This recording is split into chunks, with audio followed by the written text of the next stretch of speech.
सुप्रभात बच्चों। आज हम करते हैं कक्षा 8 का व्याकरण का पाठ 1। पाठ का क्या नाम है? हिंदी भाषा, हिंदी लैंग्वेज। अपने मन के भाव और विचार की अभिव्यक्ति करने के लिए मानव के आसपास भाषा एक समर्थ साधन है। यानी कि जो मानव क्या है, अपने मन के भाव और विचारों को एक दूसरे को जो भेजता है, यानी कि हम अपने विचार समझाते हैं और दूसरे के विचार समझते हैं, वो क्या है? भाषा है। भाषा का निर्माण व्यक्त ध्वनियों से ही होता है। उन ध्वनियों के निश्चित संकेत ही लिखित भाषा का रूप ग्रहण करते हैं। यानी कि भाषा के लिए क्या है, कुछ ध्वनियों का प्रयोग किया जाता है और जिन ध्वनियों को हम क्या है निश्चित संकेत देते हैं, वो किसका रूप ले लेती हैं? लिखित भाषा का। लिखित भाषा को बोलते समय अपने भाव एवं विचार दूसरों के समक्ष प्रकट करते हैं और दूसरे के भाव को क्या है भावों और विचारों को जान सकते हैं। भाषा एक माध्यम है। ये किसकी परिभाषा है? भाषा की। भाषा किसे कहते हैं? भाषा एक माध्यम है जिसके द्वारा हम अपने विचार बोलकर या लिखकर प्रकट करते हैं और दूसरों के विचार सुनकर या पढ़कर समझते हैं। भाषा की उत्पत्ति किससे हुई है? भाष धातु से। भाषा वर्णों के व्यक्त की जाने वाली अर्थयुक्त वाणी है। यदि वाणी का कोई अर्थ नहीं है तो वह भाषा नहीं कहला सकती। अब क्या है, भारत में विभिन्न भाषाएं बोली जाती हैं। क्या है, जैसे संस्कृत, ये विश्व की हैं। विश्व की अनेक भाषाएं क्या हैं? संस्कृत, ग्रीक, लैटिन, फ्रांसीसी, अंग्रेजी, जर्मन, रूसी, बंगला, गुजराती, मराठी, ये हमारी किसकी हैं? भारत की। लिपि उच्चारण के समय मुख से निकलने वाली ध्वनियों को अंकित करने के लिए निश्चित किए गए चिन्ह लिपि कहलाते हैं। कि यानी मुख से जो हमारी ध्वनियाँ निकलती हैं और उनको अंकित करने के लिए जो चिन्ह निश्चित किए जाते हैं, उसे क्या कहते हैं? लिपि। भाषा को लिखने की विधि क्या है? लिपि। तो यहाँ पर कुछ लिपियाँ हैं। हिंदी, मराठी, संस्कृत, नेपाली, उसकी लिपि क्या है? देवनागरी। यानी कि चार भाषा, देवनागरी क्या है? चार भाषाओं की लिपि है। उर्दू, अरबी, फारसी की लिपि क्या है? फारसी। अंग्रेजी, फ्रेंच, जर्मन, स्पेनिश की लिपि क्या है? रोमन। पंजाबी की क्या है? गुरुमुखी। चीनी की क्या है? काजी। और रूसी और बुल्गेरियन की क्या है? सिरिलिक। अब हिंदी भाषा क्या है? एक परिचय।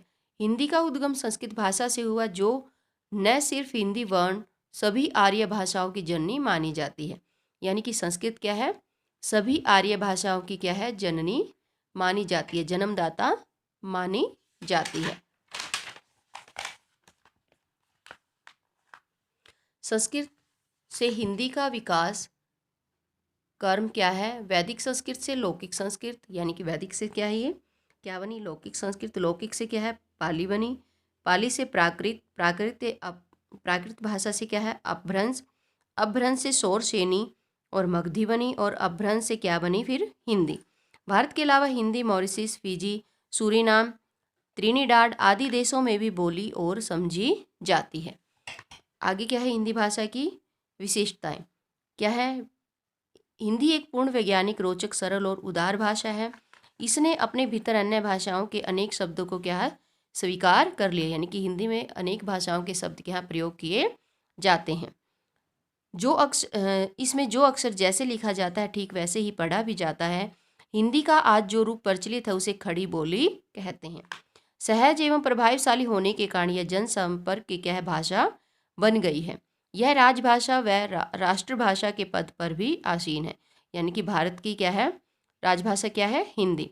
हिंदी की लिपि क्या है? देवनागरी है। इसमें वर्ण और मात्राओं को इसे क्या है? वर्ण और मात्राओं को मिलाकर लिखा जाता है। हिंदी राजभाषा के रूप में कि राजकीय एवं प्रशासनिक कार्यों में जिस भाषा का प्रयोग किया जाता है उसे क्या कहते हैं? राजभाषा। यानी कि यहाँ पर यह भी प्रश्न बन सकता है कि राजभाषा किसे कहते हैं?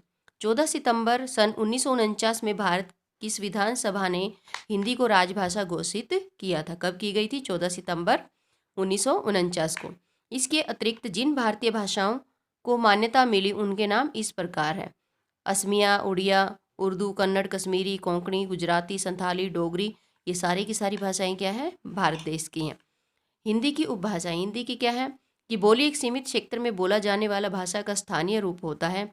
यानी कि भाषा तो क्या होती है, एक पूरे देश की, यानी कि जिसमें हमारे क्या है, राजकीय और प्रशासनिक कार्य किए जाते हैं। बोली किसी भी सीमित क्षेत्र में बोले जाने वाली भाषा होती है।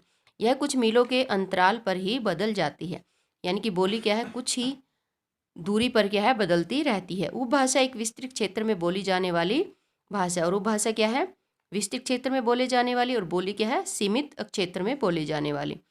जब कोई उपभाषा सर्वमान्य और परिमार्जित रूप ले लेती है तो वह क्या बन जाती है, भाषा। हिंदी की उपभाषाएं और बोलियां क्या है, इस प्रकार है। उपभाषाएं क्या है, पूर्व हिंदी, अवधी बघेली छत्तीसगढ़ी, बिहारी हिंदी, मैथिली भोजपुरी मगही, पश्चिमी हिंदी कौरवी हरियाणवी, दक्षिणी ब्रजभाषा बुंदेली और कन्नौजी, राजस्थानी हिंदी कौरवी जयपुरी मेवाती मालवी, पहाड़ी हिंदी कुमाऊनी गढ़वाली। 14 सितंबर को प्रतिवर्ष हिंदी दिवस मनाया जाता है, और पूरे देश में स्थान स्थान पर हिंदी के प्रचार प्रसार को प्रोत्साहित करने के लिए अनेक गोष्ठियां व कार्यक्रम चलाए जाते हैं।